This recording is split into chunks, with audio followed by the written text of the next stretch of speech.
ايه الاخبار؟ عاملين ايه؟ تعالوا النهارده اخدكم في فيديو مختلف شويه. تعرفوا ان في ناس كتير قوي طول عمرها فاكره ان الطيبه حاجه حلوه وبس، وان كل ما تدي اكتر كل ما الناس هتحبك اكتر. بس الغريب هنا ان اطيب الناس اوقات اكتر ناس ساعتها بتتوجع. وعلى فكره انا كمان كنت كده، وانا بصراحه كنت فاكر زمان ان الطيبه دي ميزه مضمونه. يعني طول ما كانت نيتك صافيه والناس شايفاك انك جدع، الدنيا ساعتها هتبقى كويسه معاك. بس مع الوقت اكتشفت وبدات اخد بالي من حاجه غريبه، ان في فرق بين انك تبقى طيب وانك تلغي نفسك. واحنا هنا في انتيكا بنحكي عشان نفهم نفسنا مش نحكم عليها. فيلا بينا نخش في الفيديو.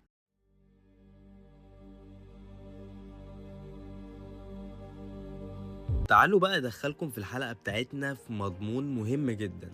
الطيبة الحقيقية مش انك توافق على كل حاجة، ومش انك تستحمل كل حاجة، وبرضه مش انك تسامح حتى لو اتأذيت 1000 مرة. بس للأسف احنا اتعلمنا كده. يعني مثلا ليه أول رد فعل عند ناس كتير لما حد ساعتها بيزعلهم انهم أول حاجة بيلوموا نفسهم، وتلقائيا تحس ان هم بيقولوا جوه نفسهم انك يمكن انا اللي قصرت في كده، حتى لو انت اصلا اللي متأذي. علشان احنا للأسف اتربينا ان الشخص كويس لازم يعدي ويسكت ويتحمل ويراعي الناس دايما، لكن محدش قال لنا ان في ناس ساعتها بتتعود على عطائك ده، واوقات كل ما بتدي اكتر قيمتك ساعتها للأسف انت بتقل. ودي من الحاجات اللي بصراحة كانت مستفزياني قوي، انك تفضل تحاول تبقى كويس ومراعي وموجود، وفي الاخر يتاخد ده كأنه واجب عليك، مش حاجة بتتقدر انت ليك. تلاقي نفسك ساعتها بترد بسرعة وموجود وقت ما اي حد يحتاجك، وبتتنازل علشان الدنيا تمشي. بس اول مرة ساعتها هتقول فيها لا، تحس انك دايما بقيت شخص وحش والناس كلها ضدك ومنتقدينك. بس خليني اقولك الحقيقة اللي محدش ساعتها هيكتشفها لك. الطيبة اللي تخليك تخسر نفسك ساعتها دي ما اسمهاش طيبة نهائي، ده اسمه خوف. خوف ان الناس تزعل، وخوف ان حد يبعد، وخوف الناس تحس انك اناني.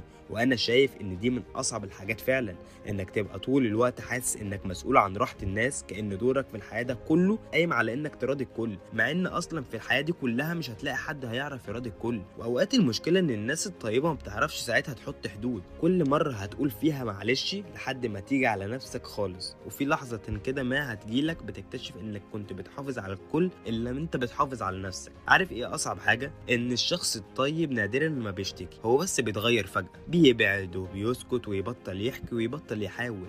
والناس ساعتها هتستغرب وتقول هو ايه اللي غيره، مع انهم غالبا كانوا جزء في السبب ده، وهم مش هيبقوا مدركين ده نهائي. وساعتها انت هتكون ظلمت نفسك.